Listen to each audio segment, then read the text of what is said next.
Hey guys, so today we're going to be talking about how to take care of babies ages newborn to 12 months old. A baby from those ages may be able to do some of the following things: reach for small objects, hold small toys, lift chest off the ground, can roll over, put hands on and objects into mouth, roll or wiggle around for toys, hold head steady. Hold its head for a baby that can hold its head steady up is around 6 months old. Grabs at spoons, can sit up, can crawl upstairs, can usually crawl up the stairs but usually not down, can be shy around strangers, pulls up into standing position. So usually when kids can start to be able to stand up and hold themselves up is around 9 to 12 months. Steps like sidestepping kind of like this while holding on to furniture. Starts to walk. So all these things are like after 9 months. Can start to walk, say a few words, reacts when people say no to it. So yeah, that's kind of like what the kind of age group that we're going to be talking about today. First, we will be learning about how to hold a baby. So obviously this isn't a real baby, I just have the doll here. So what you would do if the baby's lying down, first you would put your hand underneath where his bum is and spread your fingers out to give a firm landing place for the baby. Then slowly slide, this is before you've picked up the baby off the crib or wherever it was, and then slowly slide your hand underneath its neck and back of the head, because at this point the baby's probably too young to support its own head, and even if it was, you still need to give it a little bit of extra help. So then you have the baby in this position. So this kind of hold is called the cradle hold. I like to call it the hammock hold though, because as I was saying, when you have the baby in this position, don't be holding the baby this far out because, well, first of all, that's not practical. Also, babies can be heavy, so if you have it close to your body, the baby will feel more safe because it feels like something protecting it, and also it'll be easier for you to hold. So make sure that your head is like supporting the neck, your hand, is supporting the neck and back, and make sure that you keep the baby close to your body and the head is always supported. If your arms are getting tired from holding the baby or the baby is uncomfortable, you can switch the baby from cradle hold into shoulder hold. So, you're back in cradle hold. Make sure that your fingers are spread out and the baby is supported. You can slowly shift the baby into cradle hold. So you make sure your hand is still on their bum, keeping them, and you keep their head and neck supported like this. Because remember, this is very important. Young babies cannot hold up their own head because it's too heavy for their neck muscles haven't grown until they are about 6 months old. So remember, you must always support their head. Now we're going to be talking about how to change babies' diapers. Before you start the job of babysitting, if you're going to be babysitting a child that still wears diapers, make sure to ask the parents before a little bit of tips and tricks on how to change the diaper, because all parents have their own little strategies on doing the same thing. The job still gets done, but some parents prefer it to be done in a certain way. Gather everything you need to change the baby before you start changing the baby. So for example, diapers, wipes, any kind of creams, and powders you might need. So bring all the things you would need to the changing table. So for example, things you might need are diapers, wipes, creams, and powders. So you might not need powders and creams for every baby because some parents prefer not to use them. You just wipe it. Oh, and you might not use a wipe, you might use a cloth or some sort of cleaning rag that they tell you to use. The reason why you have to gather all the things before you start changing the baby's diaper is because babies are unpredictable. So if you leave them on the changing table, they could roll off and injure themselves. If you're in the middle of changing a diaper and you hear the phone ring, let it ring, because if you leave the baby alone, again, something could happen. Also, while you're changing, be sure to use the fastening belts on the side to keep the baby safe. First thing you need to know is that there are 2 different kinds of diapers. There are old-fashioned cloth diapers, and there are the Velcro fastener diapers. Both of them are still commonly used.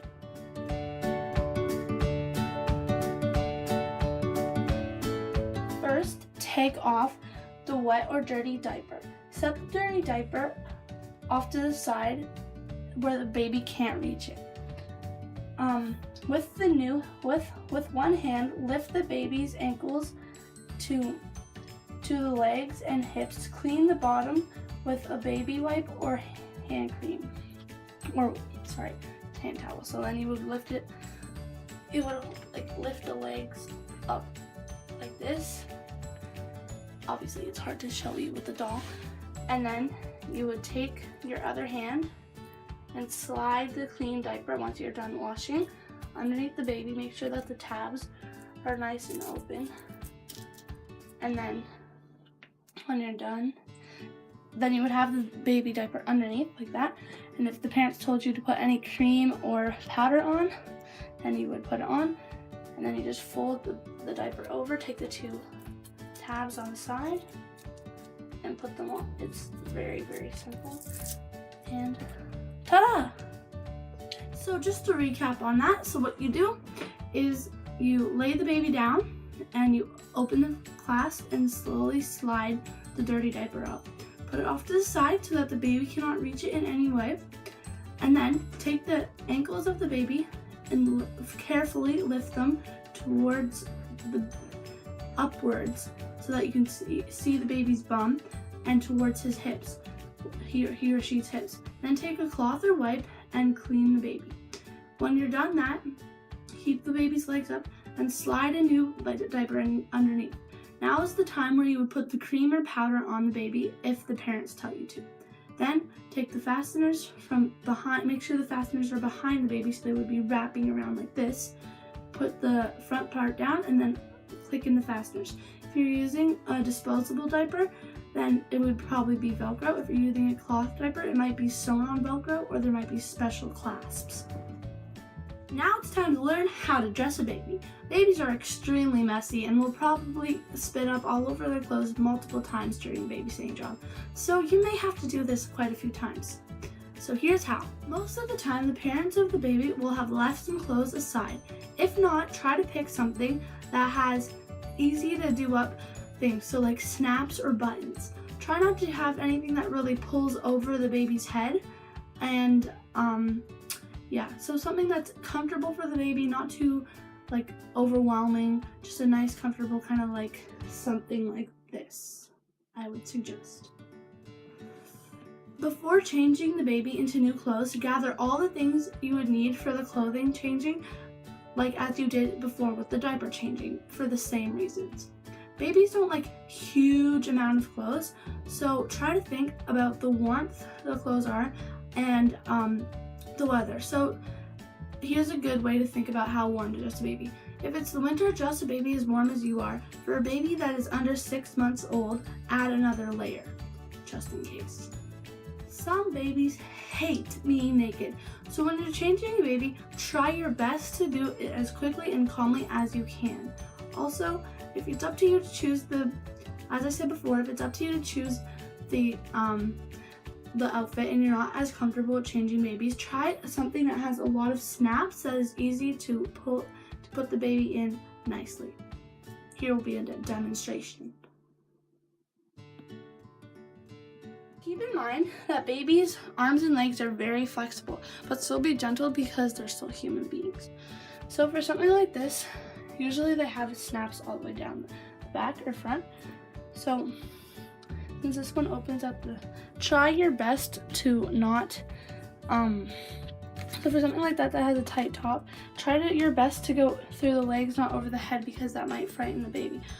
And it's also just easier to go through the legs. So yes, the baby would be squirming, but still. So for something that's tight, put the legs together and then do one arm at a time.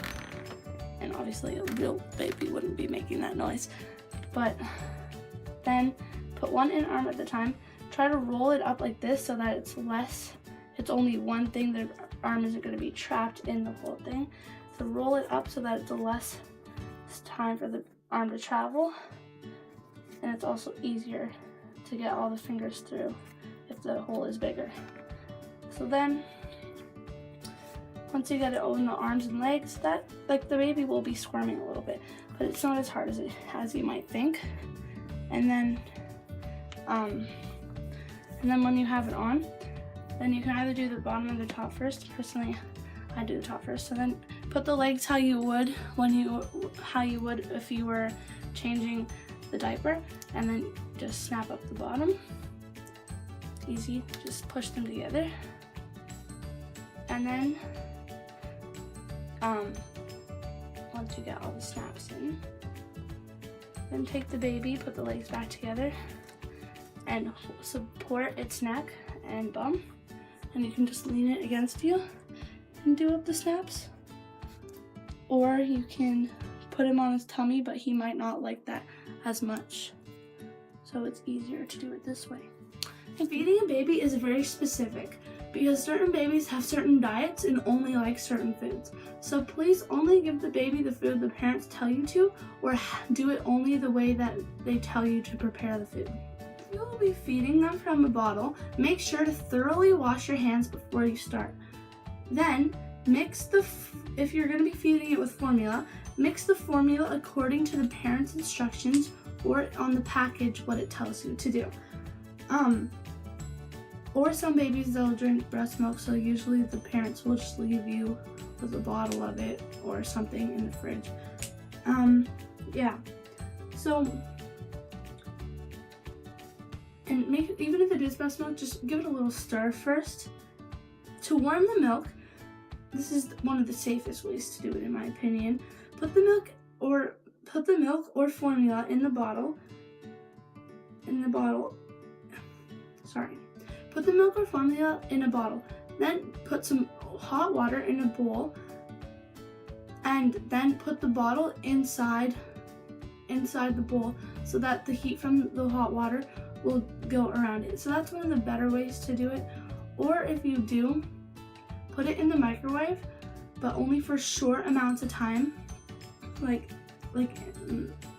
only for short amount of time, individual little things.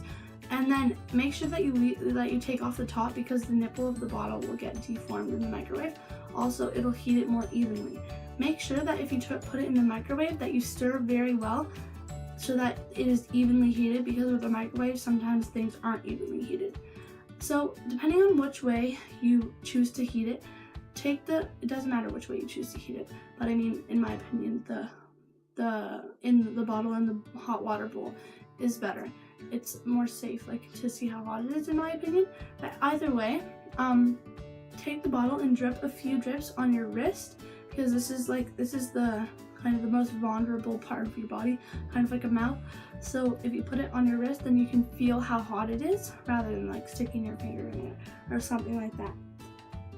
So that's the warming process. First, sit the baby down in your arms like this, so that his head is laid back in the cradle hold, as we mentioned earlier in the video, like this.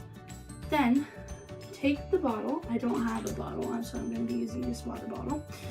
And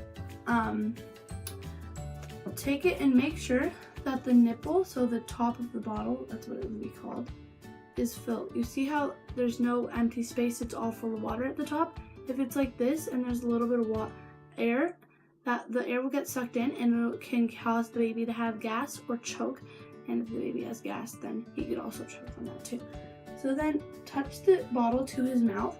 If the baby cries or refuses to take the bottle, even though it's his regular feeding time, make sure that, then you can try to calm the baby down by maybe singing him a lullaby, rubbing his tummy, or never shake a baby, or rocking the baby nicely. Yeah, so then once he's calmed down, make sure that the nipple is completely full.